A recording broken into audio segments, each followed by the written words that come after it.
Ողջույն եւ բարի գալուստ Տավուշ TV, Տավուշյան հորիզոններ հաղորդաշարի շրջանակում այսօր ունենալու ենք շատ հետաքրքիր զրույց քննարկման թեման է կրթական ժամանակակից մեթոդները, որը ըստ էության ժամանակակից արդիականություն ունեցող շատ կարևոր թեմա է եւ հանդիպման ընթացքում որպես զրույց քննարկման հյուր մեր տաղավարում հյուրընկալել ենք մանկավարժական գիտությունների դոկտոր պրոֆեսոր պարոն Էդուարդ Այվազյանին, պարոն Այվազյան, շատ շնորհակալություն հանդիպման հրավերը ընդունելու ներկա գտնվելու համար։ Թերևս թեման խիստ ընթացիկ արդիականություն ունի մեր օրերում եւ միևնույն ժամանակ, եթե նայում ենք դրա հեռահար նպատակները, իրենից ենթադրում է կրթության հետ կապված մեր մտածողության ֆունդամենտալ փոփոխություն։ Եվ դրա համար ես շատ կուզեմ մենք մեր հանդիպումը սկսենք այն հարցի քննարկմամբ, թե ինչ ենք առհասարակ այսօր հասկանում, երբ ասում ենք կրթական ժամանակակից մեթոդներ, երբ եւ ինչ կարիքների հիման վրա ի հայտ եկավ այս ուղղությունը, եւ շատ ուրախ կլինեմ, եթե փորձենք զուգահեռներ տանել, թե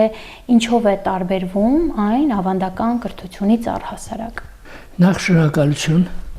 այս վստահության համար, ձեր Տավուշ TV ալիքը ես երբ մնում եմ Իջևանում այդ օրն եմ միացնում, իմիջայլոց բավական մշակութային հեռուստատեսություն է, բավական հաճելի ֆիլմեր ենք ցույց տալիս, այն էլ ոչ ստանդարտ, նորմալ ֆիլմեր, ընտրված ֆիլմեր։ Մի խոսքով ասենք առաջ, շատ ուրախ եմ այսօր խոսել ընդհանրապես ուսուցման մեթոդներից։ Ես ինքս որպես մասնագետ կայացել եմ մանկավարժ որպես մեթոդիստ Մոսկվայի ուսուցման բովանդակության եւ մեթոդների ինստիտուտում։ Եվ այնտեղ ես իսկապես ավարտելով մանկավարժական կրթություն ստանալով Հայաստանում, ես այնտեղ նոր կարողացա հասկանալ, թե ինչ բան է ուսուցման մեթոդ, ինչ է ընդհանրապես մանկավարժությունը։ Ես լուրջ այնտեղ եմ զբաղվել դրանով։ Չնայած 9 տարուց ավել ես դպրոցում շատ լավ ուսուցիչ եմ եղել։ Այո։ Ուրեմն մենք ունենք լուրջ խնդրեմ ամբողջ աշխարհում։ Միջնակարգ կրթությունը գտնվում էր խոր ճգնաժամի մեջ։ Մենակ մեր ինստիտուտում մեկ շաբաթում 7 հոգի գիտության տեխնացու էին դառնում եւ դոկտոր մեկ-մեկ էլ։ Եվ այդ որ բազմապատկենք տարվա շաբաթների թվով մի շաբաթում 7 հոգի մենակ մի ինստիտուտում, իսկ այդպիսի խորհուրդներ շատ կային, ապա դուրս էր գալիս տարեկան հարյուրավոր մարդիկ գիտության տեխնացու դոկտոր էին դառնում, սա էլ տեղից չէր շարժվում կրթության։ Այսինքն դպրոցական գործունեությունը ուսուցման որակը չէր ավելանում դրանից, հակառակը նվազում էր։ Պատճառը գտան մի ժամանակ երկրաչափության դասագրքի մեջ պոլիտբյուրոն զբաղվեց դրանով, նոր դասագրքեր գրեցին, հետո հասկացանք, որ այդ process-ը որ կրկնվեց, պարզապես ժողովրդի ուշադրությունը ուզում են շեղեն երկրի խնդիրներից, եւ դա իրենց հաջողվեց։ Ամենայն դեպս մենք լուրջ մանկավարժական կրթություն ունենք եւ Հայաստանն էլ դրա մի մասն էր խոշոր հզոր գերտերությունում խորհրդայնությունում։ Այո, ամբողջ աշխարհի մենք շատ տալու բան չունենք, բայց մանկավարժության ոլորտում մենք շատ լավ փորձ ենք կուտակել, լավ գիտություն ենք կուտակել։ Եվ այդ գիտությունը այսօր մենք անվանում ենք ավանդական, բայց դա չի նշանակում ինչ-որ վատ բան։ Այո։ Հա։ Եվ հանկարծ մեզ մոտ հայտնվեցին ամերիկյան, Անգլիայից եկած էմիսարներ կրթության ոլորտում, պայմանագիր կնքեցին Հայաստանի կրթության համակարգի հետ, համաշխարհային բանկի գործակալները եւ դասագրքերի ստեղծման հարցում մեզ օգնեցին։ Ես դրա համար իրենց շատ շնորհակալ եմ, որ Հայաստանը ցմահ կարծես այդ դասագրքի խնդրից ազատվեց, որտեղ այդ գումարը կուտակվեց մի 20 քանի տարվա ընթացքում։ Եվ եկան նաև մարդիկ, որոնք մեզ սկսեցին ժամանակակից կրթական նոր տեխնոլոգիաներ սովորեցնել, ինտերակտիվ կամ փոխներգործուն ուսուցում եւ համագործակցային ուսուցում։ Մեզ համար, որպես հայ մարդ, հաճելի նորություն ասեմ, որ այդ ժամանակակից կրթական տեխնոլոգիաների ստեղծման հիմքում կանգնած է Գյումրիում ծնված հայ մարդ Փիլիսոփա Գյուրջիևը, Գյուրջյանը, որը իհարկե դավանում էր ուղղափառ եկեղեցուն, ընտանիքը եկել էր ընտանիքը, կարծեմ Վրաստանի հայաշատ շրջաններից մեկից, որտեղ ես ծնվել եմ Ծալգայից, եւ պապը կարծեմ, եւ ինքը ծնվել էր հայ կնոջ մայրուներ ինքը, եւ հայրն էր հայ, բայց թուրքախոս էին կարծեմ դրանք։ Եվ ինքը ծնվեց եւ պատանի տարիքում 16 տարեկանում հեռանալով ընտանիքից հասավ մինչև Տիբետ, դարձավ Տիբետում ֆինանսների գծով նախարար կարծեմ, Դալայ Լամայի զավակին փրկեց, որ անգլիացիները չոչնչացնեին, հետո երբ որ անգլիացիներին քշեցին, վերադարձավ եւ բավական հետազոտություններից հետո ուզեց Գյումրիում բացի ինստիտուտ, տեսավ տեղը չի, մագարտակը գնաց Պետերբուրգ, Պետերբուրգում էլ հեղափոխություն սկսվեց, գնաց Ֆրանսիայում ստեղծեց մի ինստիտուտ, որը հետագայում, որի անունն անգամ Խորհրդային Միությունը պետք է վերցներ որպես ուղղություն, ներդաշնակ զարգացման ինստիտուտ ստեղծեց։ Եվ այդ մարդը կախարդի նման հազարավոր մասնագետներ կպցրեց իրեն։ Այսօր նրանք բոլորը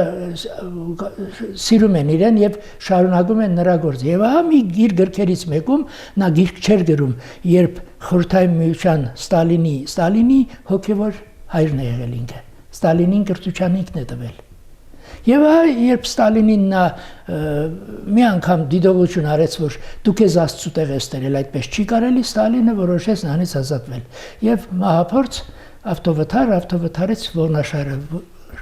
անշարժացավ եւ ինքը գանվեց Սայլագին։ Այդ ժամանակ սկսեց գրել իր հետևից գրքեր։ Եվ այդ գրքերից մեկում նա ասում է.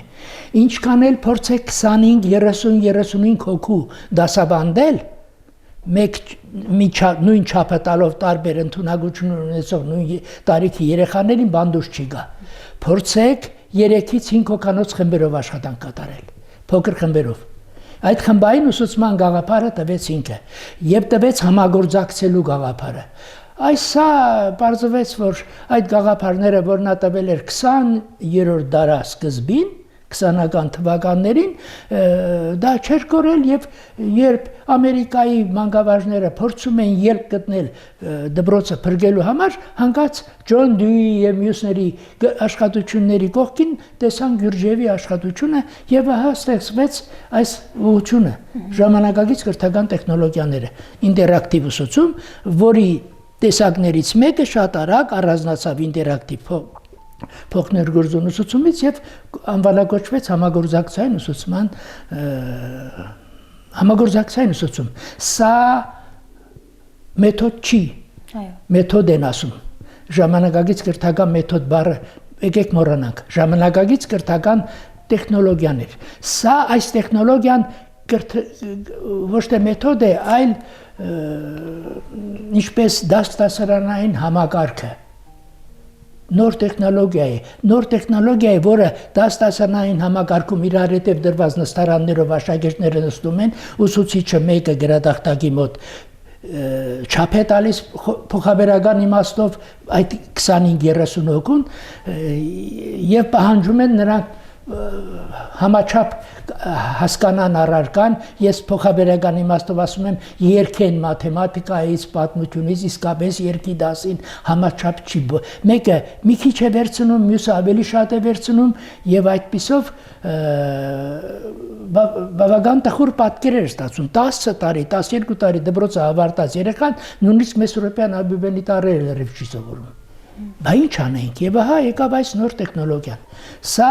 արդեն ակտիվ մեթոդ են սրանք։ Գերեվազան, որոնք են կրթական ժամանակակից տեխնոլոգիաների, չասեմ մեթոդներ, որոնք են դրանք առհասարակ եւ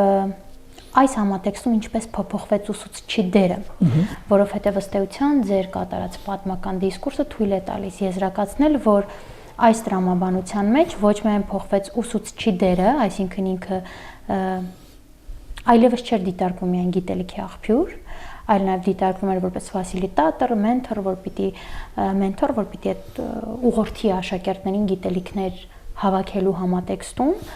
Եվ ինչպես փոխվեց նաև այս համատեքստում աշակերտի ֆունկցիոնալությունը, որովհետև ըստ էության դերերը նույնը չէին կարող մնալ։ Այո։ Շատ լավ հարց է, շնորհակալություն։ Ուրեմն նախ ուսուցչակենտրոն համակարգը, որի կենտրոնական դեմքը ուսուցիչն էր, ամեն ինչ կարվում էր այդ ուսուցչի համար։ Այո։ Ամեն ինչ արվում էր նրա համար։ Փոխարինվեց աշակերտակենտրոն, սովորողակենտրոն համակարգով։ Այստեղ կենտրոնական դեմքը ուսուցիչն է։ Զարմանալի բան է, դպրոցը դա կրթական հաստատություն է, պետական հաստատություն է, որի ֆինանսավորողը հասարակությունն է, բոլորս ենք։ Այո, Փաստորեն մենք պատվիրատուն ենք դպրոցի։ Բայց ես չեմ տեսել հայ հասարակությունում մեկը գնա դպրոցի տնօրենի ուսուցչի դոշից բռնի, ասի իմ երեխային ինչի եք նշանակել լավ գնահատական, երբ որ նա 3-ի գիտելիք չունի։ Ես չեմ տեսել։ Ինչի է հասարակությունը թույլ տալիս, որ իրենք խաբեն։ Ես չեմ վիրավորում դպրոցին։ Ես դպրոցում 9 շուրջ 10 տարի ուսուցիչ եմ աշխատել։ Իմ ծնողներն են ուսուցիչ եղել եւ շատ լավ, եւ ոչ մեկին չեմ վիրավորում։ Համակարգն է այդպեսին։ Շատ լավ աշխատող ուսուցիչների արկայության պայմաններում ընդհանուր կրթությունը իր դերը չի կատարում։ Ինչ պլանավորում է նախարարությունը, ակնկալվող արդյունքները չի ստացվում։ Շատ ցածր մագարտակով է դա ապահովում։ Հիմա վերադառնանք նորից ժամանակակից կրթական տեխնոլոգիաներին, երբ առաջին անգամ այդ մարդիկ հայտնվեցին, մենք թերահավատորեն գնացինք նստանք, դե ես այն ժամանակ գիտությունների տեխնացու էի, բավական լավ կրթություն ստանալով, ինձ լավ է զգում, եւ երբ հանկարծ այդ Անգլիայի Լոնդոնի համալսարաններից մեկից եկած դոկտորը եւ մյուսը Ֆինլանդիայից եկած Սալբերգը նրանք սկսեցին այնպիսի խնդիրներ մասին խոսել, խնդիրներ լուծել, որը մենք առաջի անգամ ենք լսում։ Դրանք այսպես կոչված ինտերակտիվ խնդիրներն են։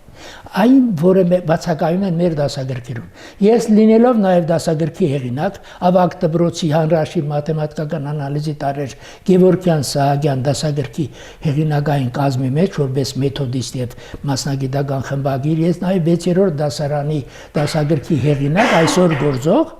որը նաև Իջևանումի շատ դպրոցներում ասում են, ես այդպիսի խնդիրներ ես չէի տեսնում եւ նոր դասագիրք հին դասագրքերում եւ երբ արդեն ես սկսեցի դասագիրք գրել այս վերջի տարիներին ես արդեն այդ ինտերակտիվ խնդիրներ դասագրքերի մեջ էլ դրեցի, որ հետաքրքիր լինի։ Ավանդականը ինչով է տարբերվում ժամանակակից տեխնոլոգիաներից։ Ամենաառաջինը դասի ակտիվությամբ։ Ավանդական մեթոդներով ես շատ լավ ուսուցիչ եմ եղել։ Հայրս ինձնից լավ ուսուցիչ է եղել, բայց ոչ մեկից չէր հաջողվում ամբողջ դասարանին ակտիվացնել։ Դասարանում անպայման կային գոնե իմ մոտ, հորս մոտ մի 5-6 գլուխպահող երեխաներ։ Ու ես զարմացա, երբ մի անգամ տեսուչը իմ մոտ եկավ գրավոր տվեց իր տեքստով եւ 35% արդյունք ես ստացա 10-րդ դասարանում ավարտական։ Տեսուչը սկսեց ինձ գովել, ես զարմացած ասեցի, կներեք ընկեր Հարությունյան, բայց դուք 65%-ը իմ աշակերտների անբավարար է ստացել։ Ինչպես կարելի է գովել մարդուն, որի 65%-ը անբավարար է։ Եթե կարակ արտադրողը 65%-ով չհամապատասխանող սննդամթերք արտադրի, դա ուտողը չի ապրի։ Այո։ Դուք ինչպես եք ինձ գովում։ Ասեց ես գովում եմ, որովհետև 7 դպրոց մտել եմ Երևանից մինչև հասել եմ Աշտարակի Կոշկյուղը։ 7 դպրոցից միայն դուք եք ստացել այդպիսի արդյունք 35։ Մնացածների մոտ եղել է 0-ից մինչև 5-10%։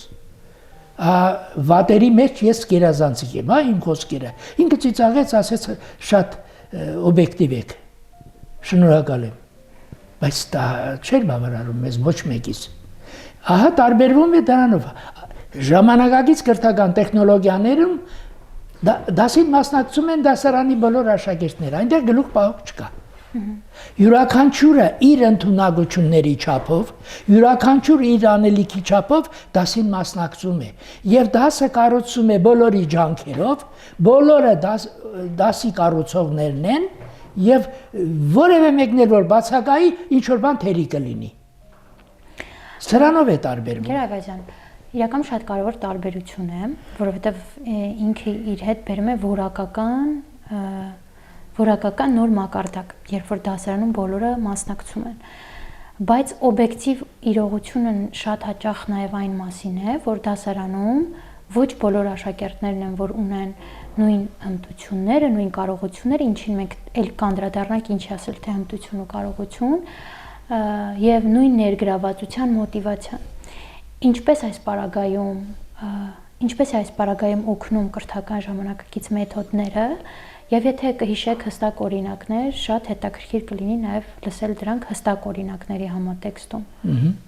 Շատ լավ, շնորհակալ եմ հարցի համար։ Ուրեմն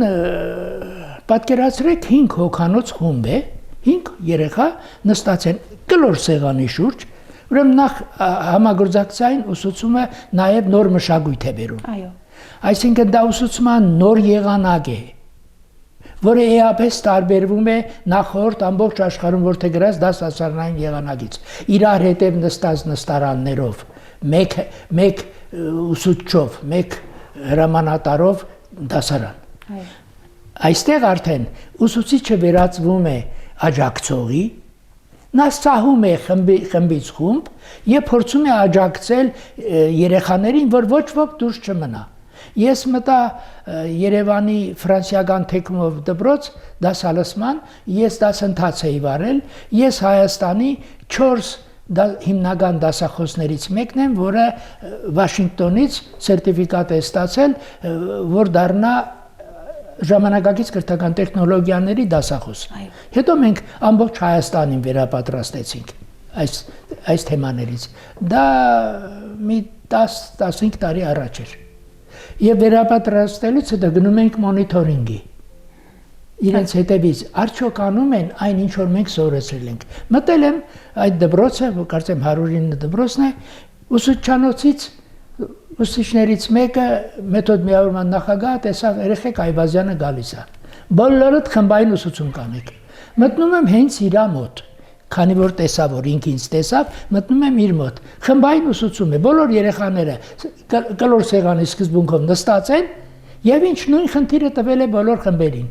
Նույն խնդիրը, այսինքն հանուն խմբային ուսուցում, այլ ոչ թե հանուն ինչ որ բան սովորեցնելու, իրապես փոխելու, որ աշակերտները ինքնուրույն կարողանան ստանալ ինչ որ արդյունքներ։ Ես տեսա մի երեխա այսպես նստած է։ Դեմքով չի նայում խմբին, խմբում 4 հոգի աշխատում են, մոտեցա, ասի, բալես, ինչի նախ ուսուցչուն, ասեցի, այս երեխան ինչի է դուրս, ականջիս ասեց ինքը նրանցից է։ Այսինքն ներառականի երեխա է, բայց ինքը իրանք ներառական բառը չեն արտասանում, ասում են ուրիշ բառ, վատ բառ, բայց ներառականի երեխան կարող է աուդիկ երեխա լինել եւ հանճարեղ մարդ դառնա հետագայում։ Ասեցի, իսկ քեզ ձեզով է թույլ տվել, որ այդ երեխային անտեսեք։ Մոտեցա, թույլ գտաք ես միջամտեմ, երբեք չեմ միջամտում դասալսման ժամանակ։ Ասեց, խնդրեմ, մոտեցա, ասի, բալես, դու նկարելու, գծելու հետ ոնց է շատ լավ։ Աս երեխեք այդ ինչ որ գծագիր եք հիմա անելու, ցուցադրելու համար ձեր խմբի արդյունքը։ Գտաք ես Հակոբի բանանի գծի ինքը։ Հակոբը եւ Հակոբ ջան, դու Ժան Պաուլն ես նաեւ։ Դերդ։ Հակոբը հետագայում շատ ուրախ երջանիկ իր դերը կատարում էր եւ այդ գործը անում էր։ Նա այդ ձևով է մասնակցում։ Այսինքն պետք է հաշվի առնել ըստ էության դասարանում անհատական չափորոշիչներ, առանձնահատկությունները։ Ըստ էության կրթական ժամանակակից մեթոդները իրենց հետ բերում են նաև տարբեր տեխնոլոգիական լուծումներ։ Մենք հասկանում ենք բնականաբար, որ տեխնոլոգիաները շատ հեշտացնում են մեր կյանքը, ուսումնական process-ի կազմակերպումը եւ այլն։ Բայց ես ուզում եմ նաև մենք խոսենք թե ռիսկերից, ինչպիսի ռիսկեր կա թվային կրթության մեջ։ Ասեմ թե ինչու այս հարցը ինձ մոտ առաջացավ, երևի կհիշեք, որ համավարակի պայմաններում, երբ որ անցում կատարվեց on-line ուսուցման համակարգի եւ մշակութային առումով դա հետաքրքիր նախադեպ էր, որովհետեւ միայն այդ ժամանակ մենք հասկացանք, որ կարելի է այդ ձևաչափը նման մասսայականությամբ կիրառել, միևնույն ժամանակ նկատվեց շատ ուսանողների մոտ առաջադիմության կտրուկ աճ, բայց որը ըստ էության այնքան էլ ուսանողների եւ աշակերտների այնքան էլ կապված չէր իրապես առաջադիմության աճի բովանդակության հետ, հա, որովհետեւ արտադրություններ, տարբեր տեխնիկաների կիրառմամբ իրենք պարզապես տրված նյութը վերարտադրում էին կարդալով, ոչ թե որպես գիտելիք մատուցելով։ Սա ռիսկերից մեկն է։ Այ ուրիշ էլ ինչ ռիսկեր կան թվային կրթության մեջ։ Շատ լավ հարց է դարձել։ Ուրեմն յուրաքանչյուր հարցի որակով հիմա ներքուստ ուրախանում եմ նման հարց տալու համար։ Առաջի հերթին մարդկային շփումը չկա։ Անմիջական շփումը։ Մեկ լսարանում, մեկ խմբում աշխատելու շփումը չկա։ Մեր նպատակը ինչն է, այս կրթական նոր տեխնոլոգիաների նպատակը ինչն է։ Նպատակը այն է, որ օրինակ Հայաստանում մենք հայերին սովորեցնենք թիմային աշխատանք։ Թիմում ամենավատը, որը մենք չունենք, մեր ֆուտբոլի հավաքականի վրա ինչքան մարդ պետք է փող ծախսենք, որ նա համահունչ խաղա։ Այո։ Իր գործը կատարի։ Միայն Սիմոնյանի նման հանճարեղը ֆուտբոլիստը եւ մարզիչը պիտի գար, բայց նրան նախորդող 3 հրաշալի մարզիչների արդյունքով, որ կարողանար Արարատին հասցներ այդ մագարտակին։ Ինչու վատ են խաղում բասկետբոլ, վոլեյբոլ, բայց փայլում ենք անհատական խաղերում շախմատ, ծանրամարտ, ըմբշամարտ, մի խոսքով մեր տեսակը այդպիսին է երևի, կարծեմ ոչ։ Մենք հրաշալի կարող ենք նաև թիմային առաջատար լինել։ Այդ դա է պակասում այդ դեպքերում։ Այս եղանակը ուսուցման մեզ երեխաներին տանում է դեպի թիմում աշխատելու հմտություններ, սոցիալական կյանքում լինելու առաջատար, սոցիալական կյանքում մենք սոցիալական շփումներ չենք սովորեցնում դպրոցում։ Օրինակ, մենք սովորեցնում ենք ինչ է նշանակում լսել։ Ես մի վարժություն եմ կատարում, որով ամբողջ դասարանին մեկ վարժության միջոցով 3 անգամ կրկնելով բոլորին դարձնում եմ եւ լսող, եւ խոսող, եւ դիտորդ։ Հրաշալի այդպիսի բաներ կան, որը մեզ եկած այդ մարդիկ, որոնք 20-30 տարով մեզնից առաջ են, որ շուտ են սկսել, չնայած հիմքերը հայ մարդ է դրել։ Եվ իրական շատ հետաքրքիր բան եք ասում, երբ ես ինքս էլ հետ եմ նայում իմ զարգացման էվոլյուցիան, այսպես ասած, մեզ հիմնականում կյանքի տարբեր փուլերում սովորեցնում են խոսել եւ լռել, բայց լսել, որը ինֆորմացիայի վերլուծության շատ տարբեր մակարդակներ է, առաջնային լսողություն, երկրորդային, երրորդային, ինքը շատ կարևոր հմտություն է, ես հետ իրապես համաձայն եմ, որ ինքը շատ կարևոր հմտություն է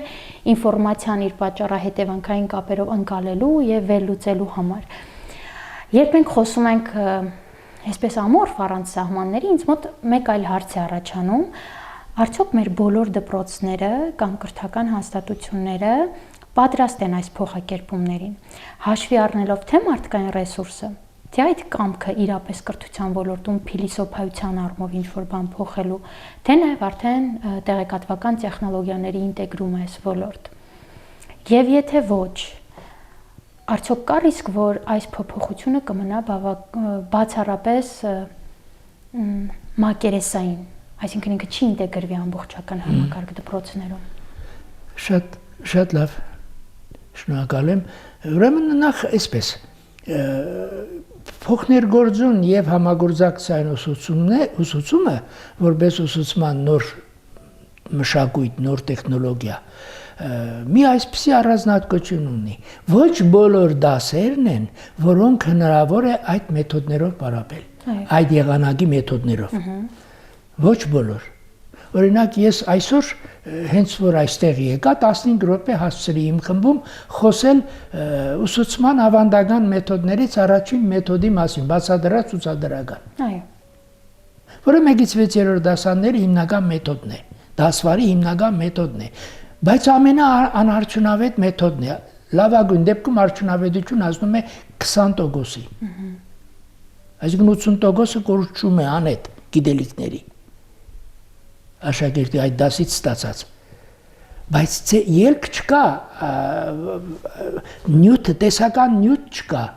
այդ նյութը չկա, որի հետ մենք խաղանք, կազմակերպենք, ասենք, համագործակցային ուսուցման, խմբային հետազոտության մեթոդ եւ այլն։ Այդ նյութը հենց որ առաջանում է, դասերի 30%-ն է, որ հնարավորություն է տալիս դիմել այդ մեթոդներին։ Դա ռեկորդն է։ Եվ ուսուցիչների էլ 30%-ն է, որ դիմում են այդ մեթոդներին։ Մնացած 70%-ը ամբողջ աշխարհում, այդ թվում նաև Ֆինլանդիայում, որը առաջատարն է այս տեխնոլոգիաների, ուսուցիչների 70%-ը հրաժարվում է կիրառել այդ մեթոդները։ Հետևաբար այդ մեթոդները միայն պարարտ հողի պարագայում կարելի է համբասխան դասերի պարագայում կարելի է կիրառել եւ ստանալ ֆանտաստիկ արդյունքներ, բայց բոլոր դեպքերում պետք չի հանդեսել ավանդական մեթոդներ, որովհետեւ նրանց մեջ էլ կան հրաշալի մեթոդներ։ Օրինակ ես դասալսման էի գնացել բրիգադային դասալսում էր տեսչության հետ նախարարության եւ գնացել էինք Գոգոլի դպրոց եւ ես մտա 7-րդ դասարան դասալսման այնտեղ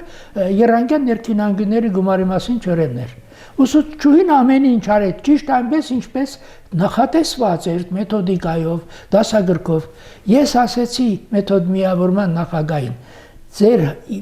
քանի դասարան ունեք, զուգահեռ դասարան կա, որտեղ այս թեման դեռ պետք է հասնենք։ Այո, վաղը, այսինքն 7-ի բերում, ասի շատ լավ։ Թույլ կտաք, ումից ուսուցչուհինով է, մեկը ասեց ես եմ։ Ասի թույլ կտաք, ես պարապեմ ձեր փոխարեն այդ դասը։ Ասեց սիրով։ Բայց ասի մի բան, մեր դպրոցներում հիմա աշակերտական պրիմիտիվ պարագաներ, որ պետք է օգտագործեն գործիքներ, չկան, կանոն, փոխադրիչ, մկրատ, սուրմատիտ եւ թուղթ, կապահովեք դա, տնօրենն ասեց այո, ես հաջորդ օրը որ մտա դասի, բոլորն ապահովված էր, արդյունքում 25 րոպեում երեխաներից բոլորը համոզվեցին,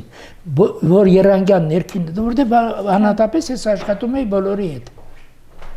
բոլորը համոզվեցին, որ երանգյան ներքին անգույնների գումարը կլոր 180 աշճան է, բացեցին, դե հիմա բացեք Աթանասյան պապիկի դասագիրք, այն ժամանակ Աթանասյանինն էր, բացեք տեսեք ինքը ինչպես է ապացուցում այդ թեորեմը, վայ պարոն Այվազյան, բան է,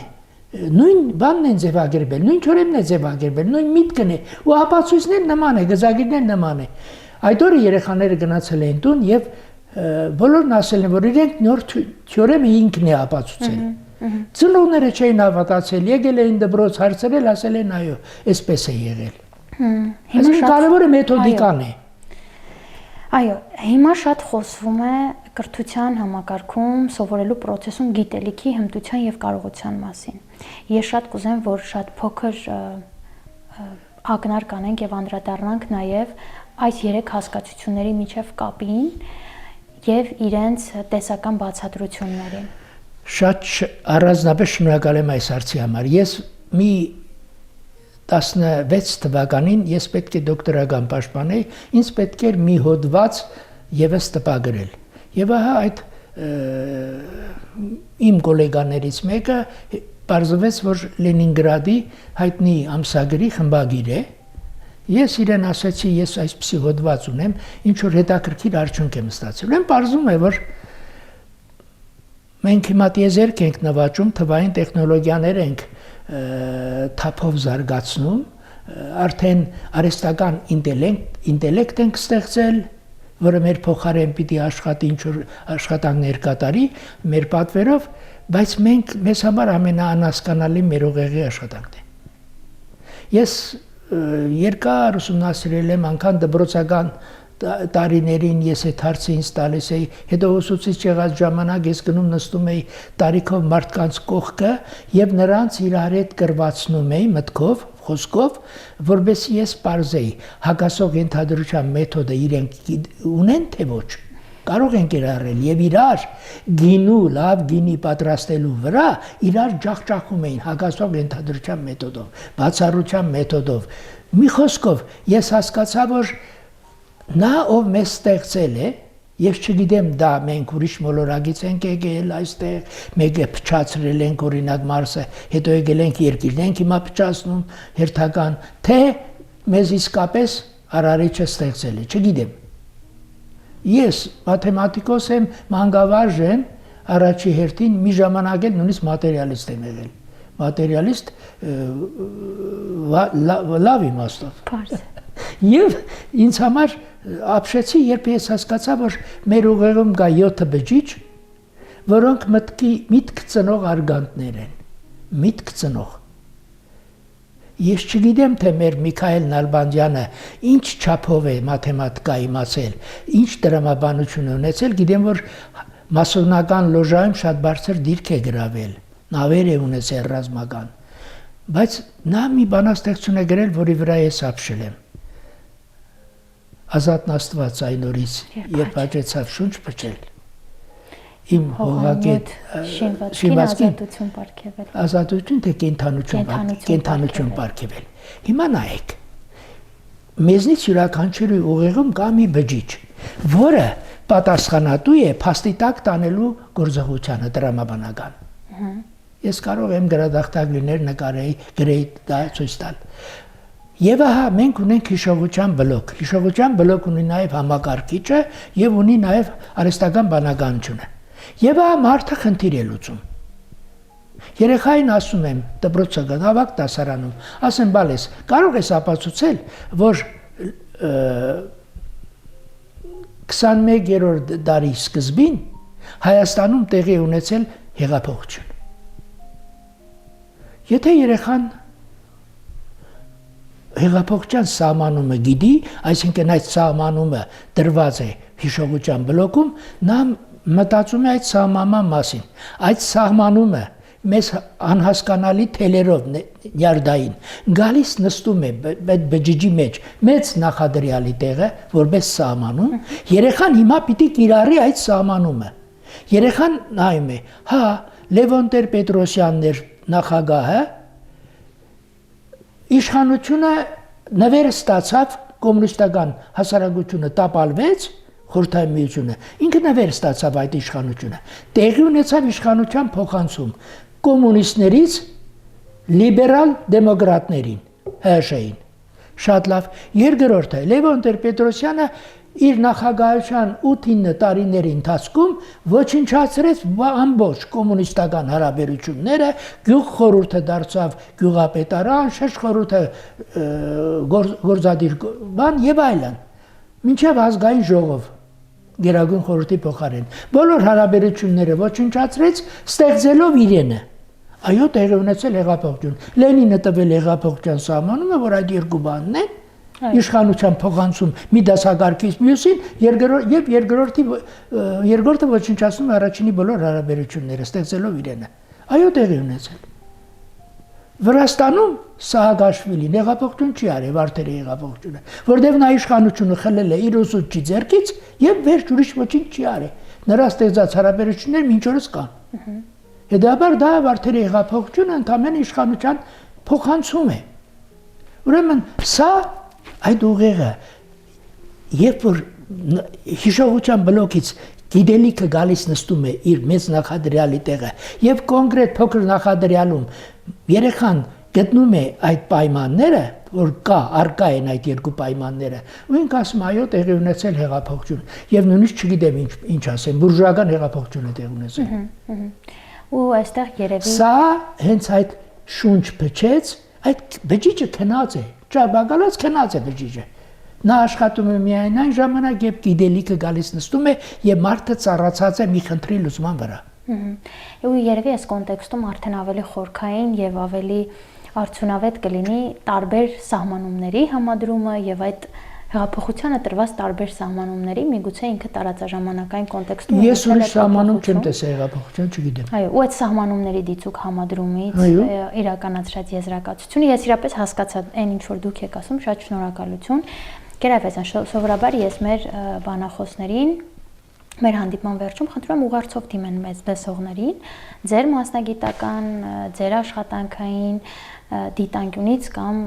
համատեքստից, որպեսզի նրանց մոտ հարցեր առաջանան, ցանկություն ինչ-որ բան կարդալու, սովորելու, արարելու։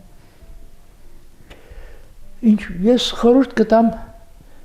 միշտ սովորել։ Հիմա մեր ղեկավարն էլ է ասում, ինքը կարծեմ ասում է կրթություն, բայց մեկ ուրիշն էլ ասել է սովորել։ Մարդը ինչ աստիճանի էլ հասնի, ես գիտական ամենաբարձր աստիճան ունեմ հիմա, բայց ես չեմ դադարում սովորելուց։ Ես սովորում եմ ցանկացած ուսուցչից, եթե նոր բան է անում նա։ Ես սովորում եմ երեխայից, ուսանողից, աշակերտից, եթե նա խելոք միտք է ասում։ Սովորել միշտ պետք է։ Այն, եթե պատանի տարիքում ինչ սովորեցիր, դա ամբողջ կյանքումդ դու շնորհակալություն ես հայտնելու ինքդ քեզ այդ տարիքում սովորելու համար։ Վերջապես չսովորող մարդը, անուս մարդը ամենավտանգավոր մարդն է, ամենավտանգավոր գազանն է, որ կա աշխարհի երեսին։ Շատ շնորհակալություն, շատ հետաքրքիր քննարկման եւ շատ կարեւոր դիտարկումների համար։ Ես իրապես համաձայն եմ, սովորելը ամբողջ կյանքի process է եւ չի սահմանափակվում միայն դպրոցական եւ համալսարանական տարիներով։ Շնորհակալություն, պարոն Այվազյան։ Ես էլ եմ շնորհակալ վստահության համար։